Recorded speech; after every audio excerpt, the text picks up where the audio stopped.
Clayton was just mentioning 2 weeks ago, I talked about Tel Dan. I got to visit Tel Dan, found that to be very challenging, somewhat disturbing. I hope you've thought more about that, the birthplace of convenient religion. And we studied through a little bit of the story of the life of Jeroboam.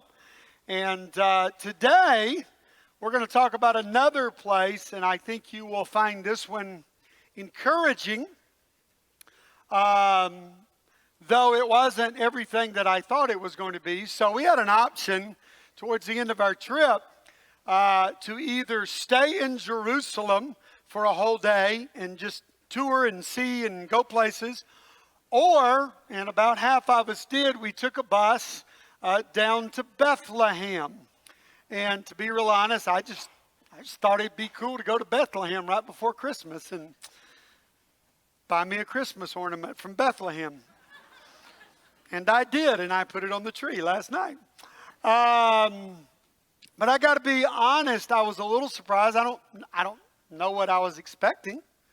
It's only about 7 miles out of Jerusalem. And, of course, we're talking about, where Jesus was born. And I don't know. I found it to be a small, quite ugly little town. I mean, I'm just being honest. That was my experience. You'll see a couple of pictures and some things. But I left with a couple of things I'll share today. And a very different feeling. And, when you leave Tel Dan and you look at religion today, you go, wow, this is a convicting place to be. It's like we just sang. We got to tear the devil's stronghold down. And that's a tough battle. And it's a tough subject. And boy, that's a story that, you got to wrestle with that a little bit.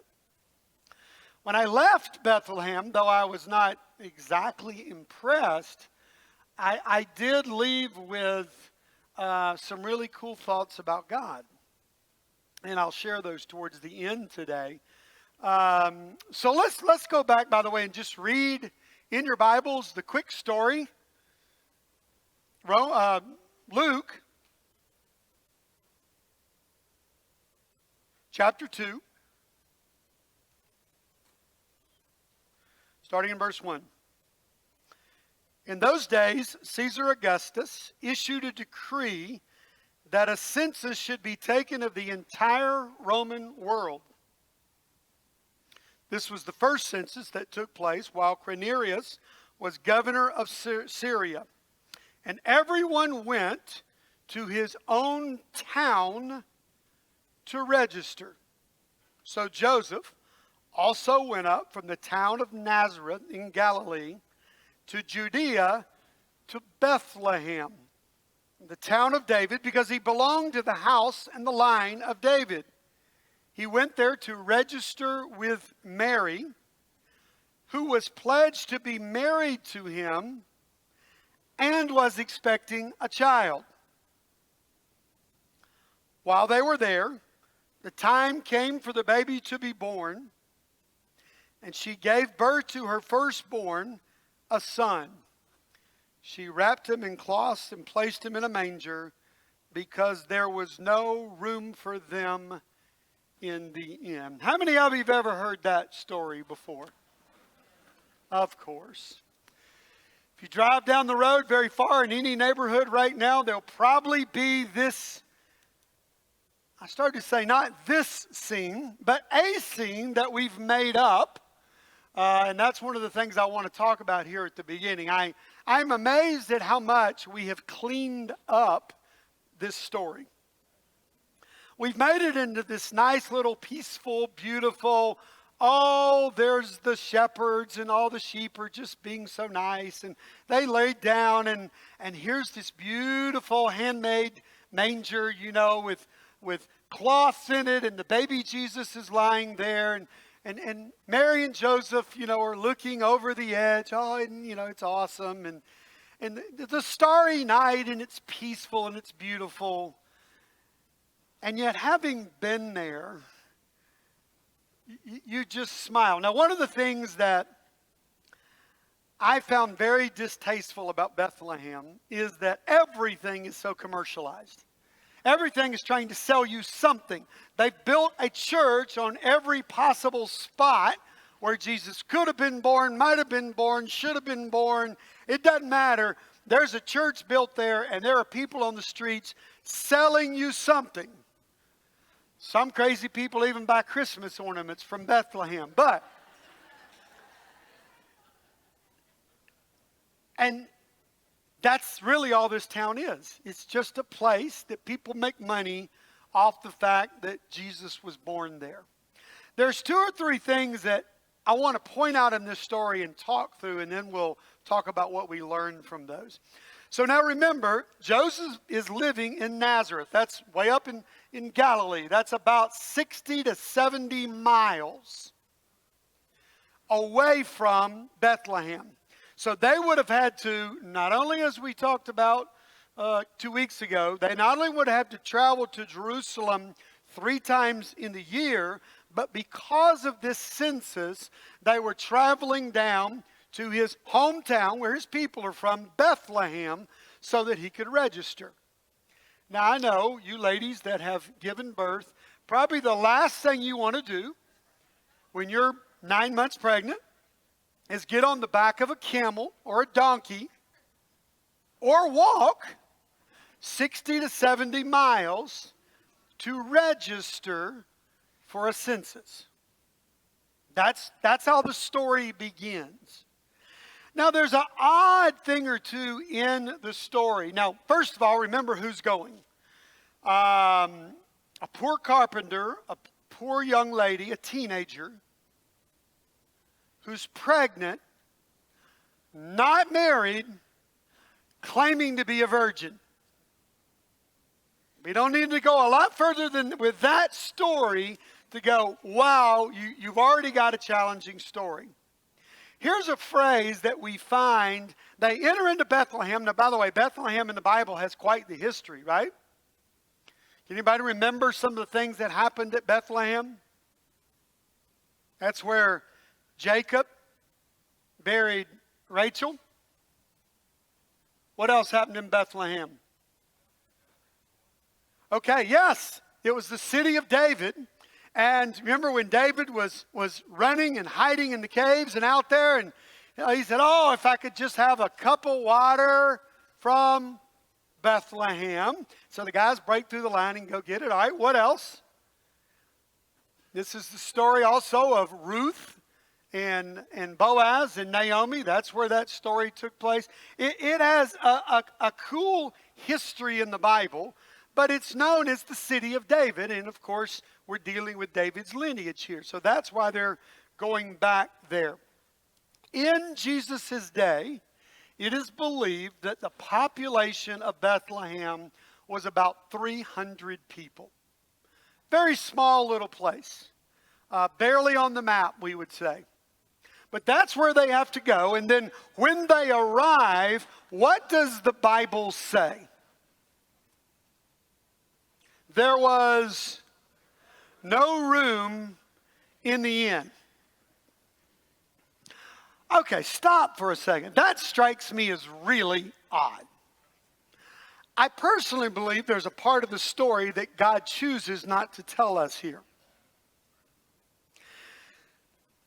Now, the fact that there might only be one inn in a place of 300 people, well, that makes sense. And for it, yes, be brimming with people because people are coming back to sign up and the place was full. That part I get. What I don't get is that not one of these people that live in his hometown is going to take him and his 9-month pregnant wife into their household.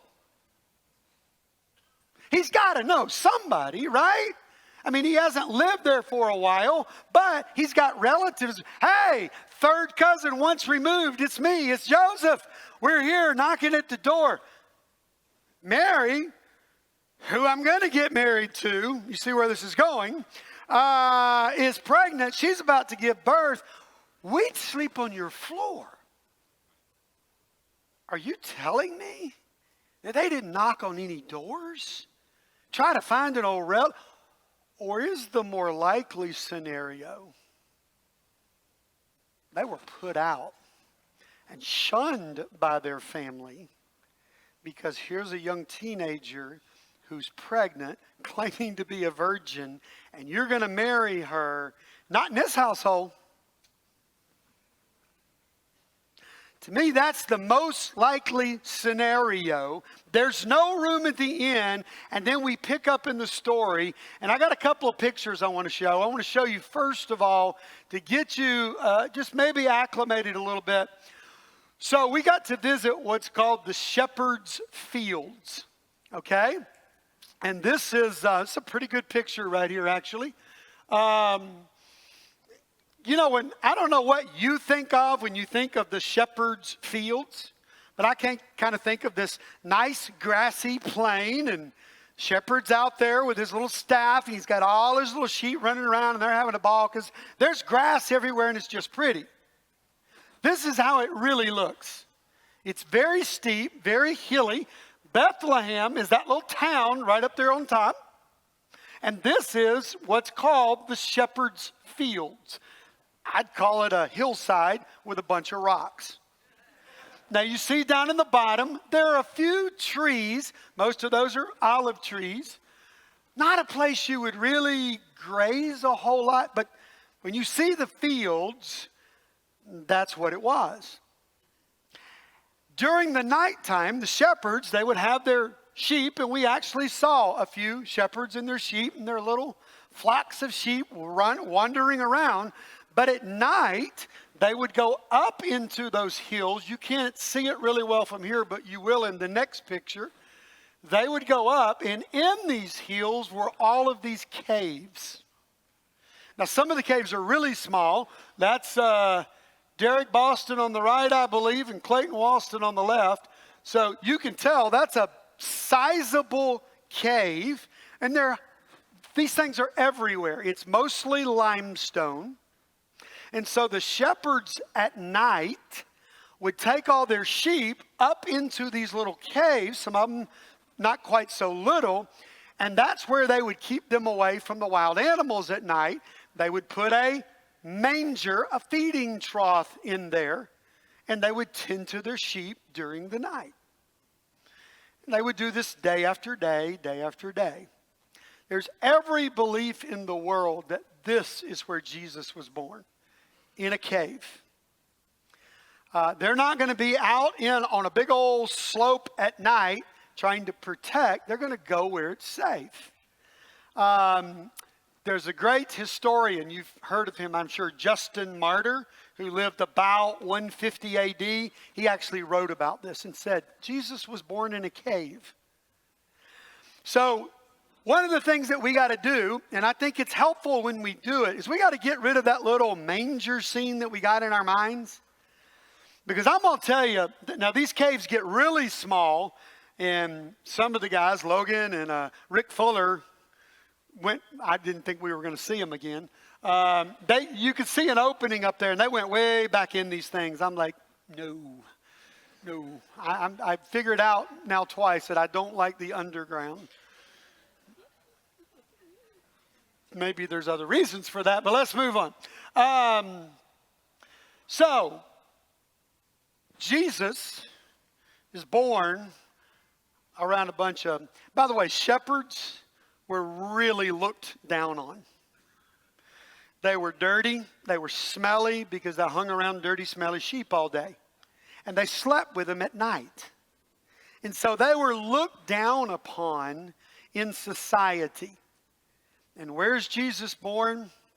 In a little feeding trough, in a cave, on a rocky hill with a bunch of smelly shepherds around him.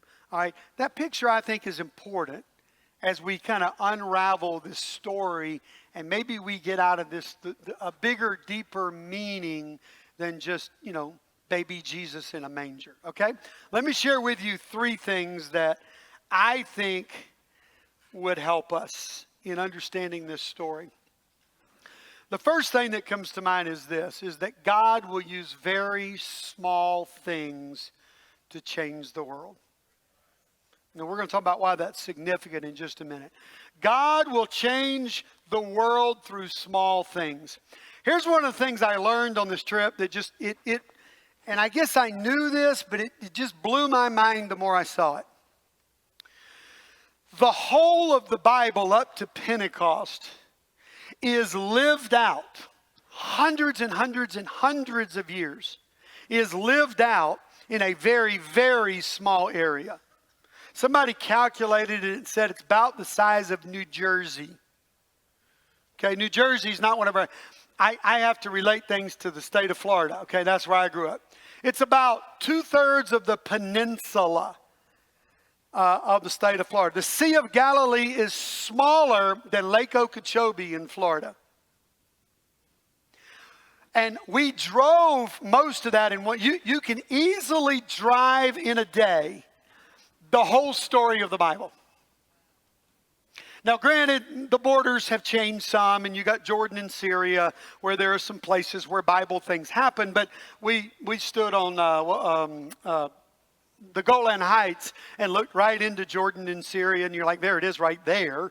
And so these borders weren't very wide. It's a little, at least for me, God did everything he did, taught us everything he taught, in a tiny little spot in the world. And from that, on the day of Pentecost, he launched a movement that would go all over the world. God takes little things. Go through your Bible. Who killed Goliath? A boy. A young boy. It only took 300 soldiers. Remember, I kept whittling them down to wipe out an entire Midianite army. Just 300. Jesus said, if you have the faith of a what? Of a mustard seed. From one little boy's lunch bag, 5,000 people are fed. Jesus looks at this little widow and he says, her 2 little mites. Blows my mind. If you give just a cup of cold water in my name, God loves to take the small, insignificant, little, tiny, humbly born baby in a dirty cave amongst a bunch of sheep and some smelly shepherds and change the world. Now let me ask you a question. Do you ever feel insignificant? Do you ever think, what in the world is God going to do with me? How am I going to have anything to do with changing the world? See, this is why we have to understand how God chose to come to the world. He wanted to show us that. He wanted to take the most small, insignificant, helpless, and turn it into something that changed the world. That's one of the things. I'll tell you, it's very humbling to walk through places where you know amazing things in the Bible happened. Because you go, man, I mean, my name's not in the Bible. I don't have any story about me. I'm just a guy living in 2019, trying to be a disciple. I didn't win any of these great battles. I didn't stand here and put my life on the line. I didn't go up to the temple. I didn't help build or rebuild that temple. And you can feel so insignificant and so challenged by the great, as the Hebrew writer says, the host of witnesses that have gone on before. But hey, they're for us. God specializes in the small. What could he do with you and I? If we would quit worrying about how little or small or insignificant we think we are and just let God work. That's the story of Bethlehem. There's a second story here, and this is the one that I want to go read Matthew's account right here for a second, because I find this one a little on the challenging side.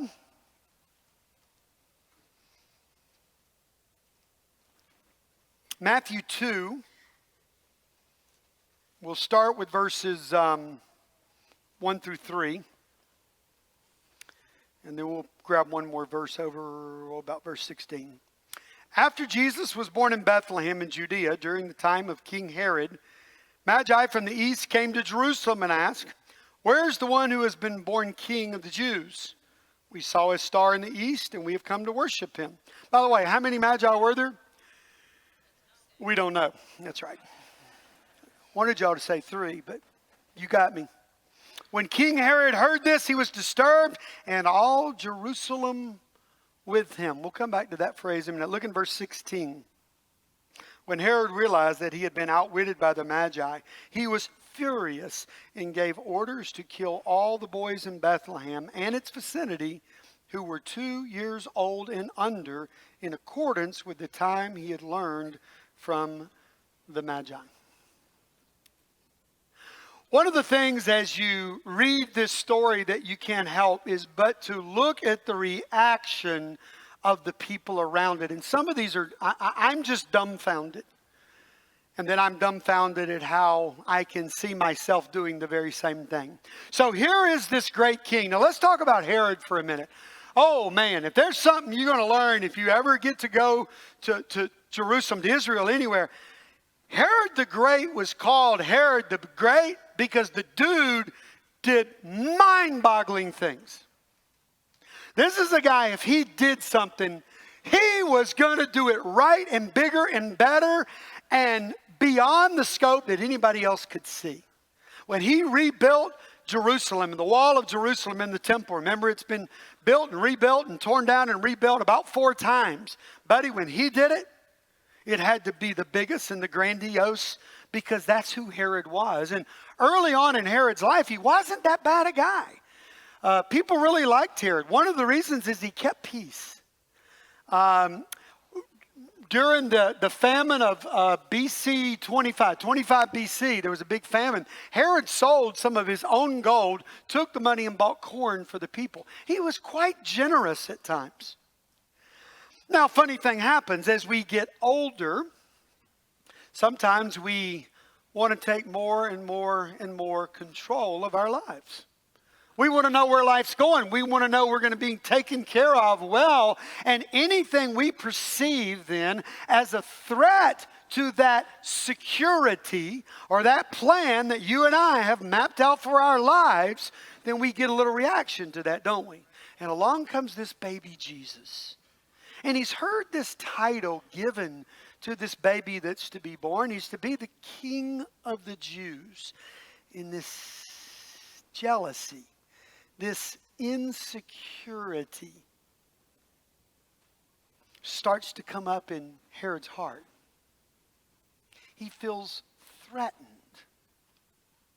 Now, shouldn't his response have been, wow, if it's as they say it is, this is God's son, Emmanuel is coming in the flesh, and I'm king, I'll be like one of his closest buddies. I mean, I'll invite myself to his house, and I'm king. They'll let me come, and this is amazing. I'm in this position to get to know the Son of God. That's awesome. Wouldn't that be the most smart, natural response? But no. Here's the deal. He doesn't want to let go of the throne of his life. Ooh. The things we do when we don't want to let go and let Jesus be Lord. And we start getting all insecure. And then I'll tell you where it hits us the most. It's relationships around it. You know what Herod did? He got all insecure that his wife would betray him. So you know what he did? He killed her. And then he killed 3 of his sons. They would have been his heirs, so he had them killed. And then he's thinking, wow, all the people are going to hate me now. And they were, because of what he had become, because of this I got to control things, this insecurity. And so he knows he's about to die. He's in his last years. He moves to Jericho, and he's going to die in Jericho. But he wanted to make sure that there was great mourning back in Jerusalem on the day he died. So you know what he did? He had the officials. He gave them orders, strict orders. And he said, on the day I die, you will go through the city. You will arrest the most prominent people and you will kill them. So that there will be mourning in Jerusalem on the day I die. And he did it.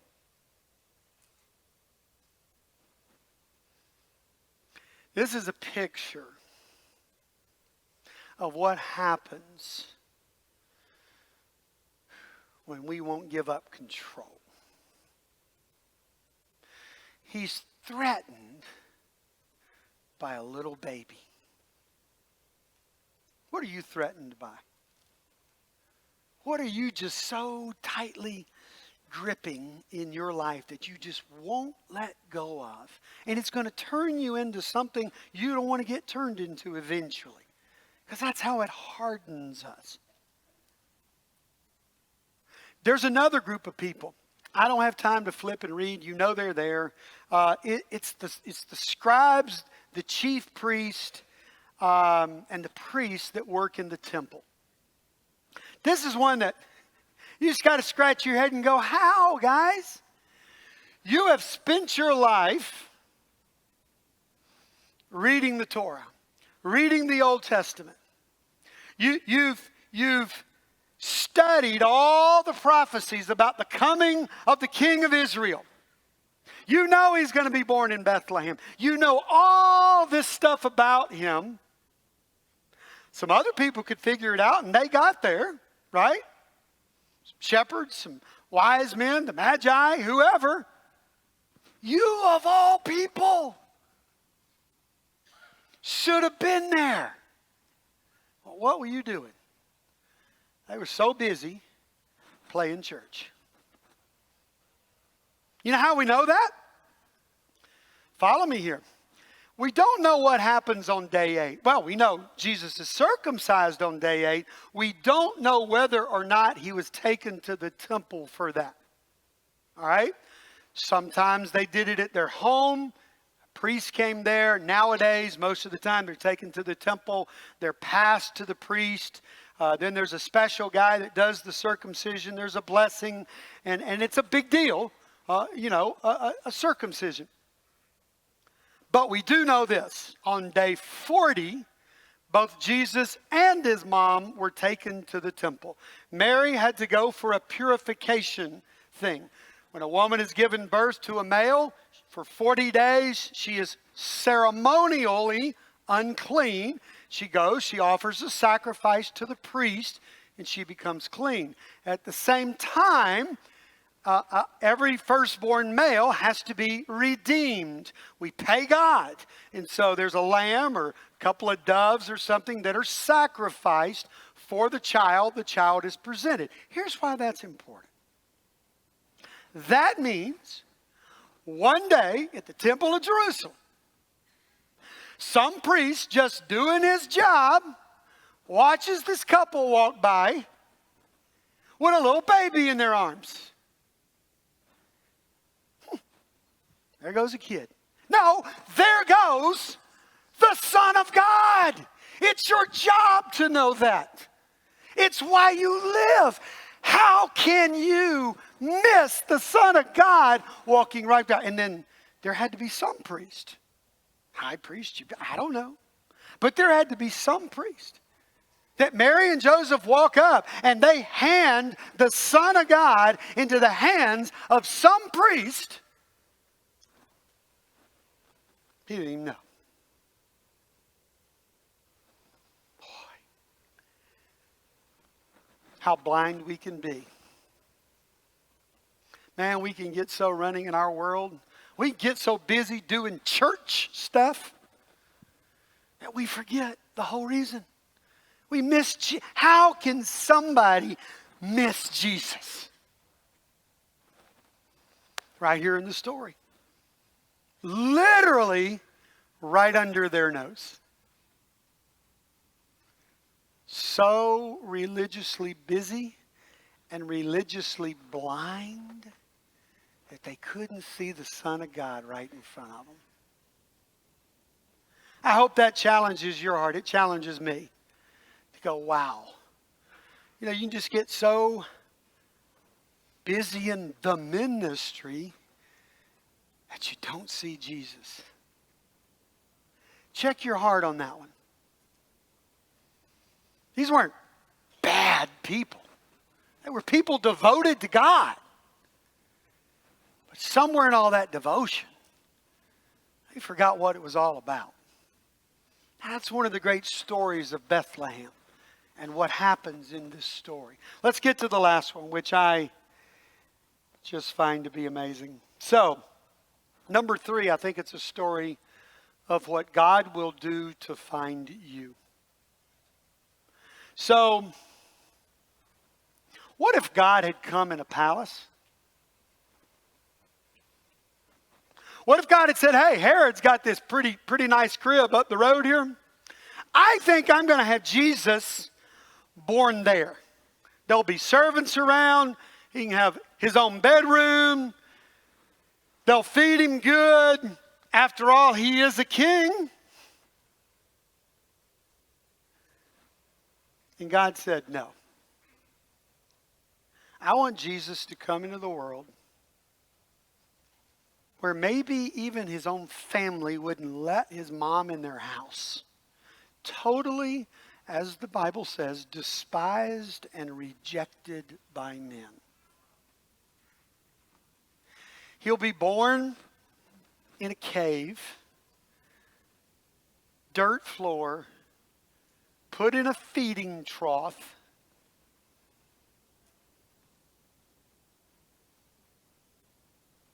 and dismissed.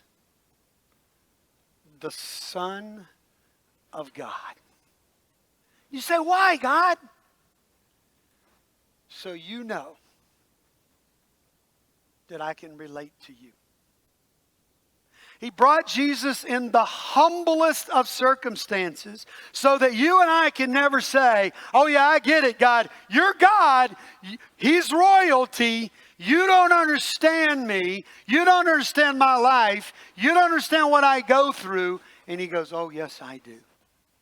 You know, there's another story Jesus tells later that I got to think every now and then he might have smiled when he told this story. Remember the story of the prodigal son? Where does the prodigal son end up? Pretty close to where Jesus was born. He's with the pigs. I'm with the stinky sheep. I think Jesus might have paused and smiled, you know, when he's telling that story. Because you could just see those guys. He's doing what? He's eating with the pigs. Yeah, that's kind of how I came into the world. But that's another story another day, you know. Because Jesus could so relate. And here's, I think, the point he's making. Don't ever think that you've messed up so bad that you are beyond rescue. Don't ever think that you just go, well, I guess I just wasn't meant to be spiritual because I don't get some things sometimes and it seems like it comes real easy for him or for her. So I just must be one of these people that's born way down here, way down there. And that's exactly where he came from. So that he could show us there's no place I won't go. And that's God in his wisdom. The most humble beginning I think a human being could have. We love to gussy up the story, you know. Just look at the manger scenes and go, that's wrong. That's wrong. No, there wasn't pretty grass. No, it was. We need the reality because it shows us how much God says, I'll come to you. Wherever I got to come, because I want a relationship with you. That's why I'm sending Jesus, Emmanuel, God with us.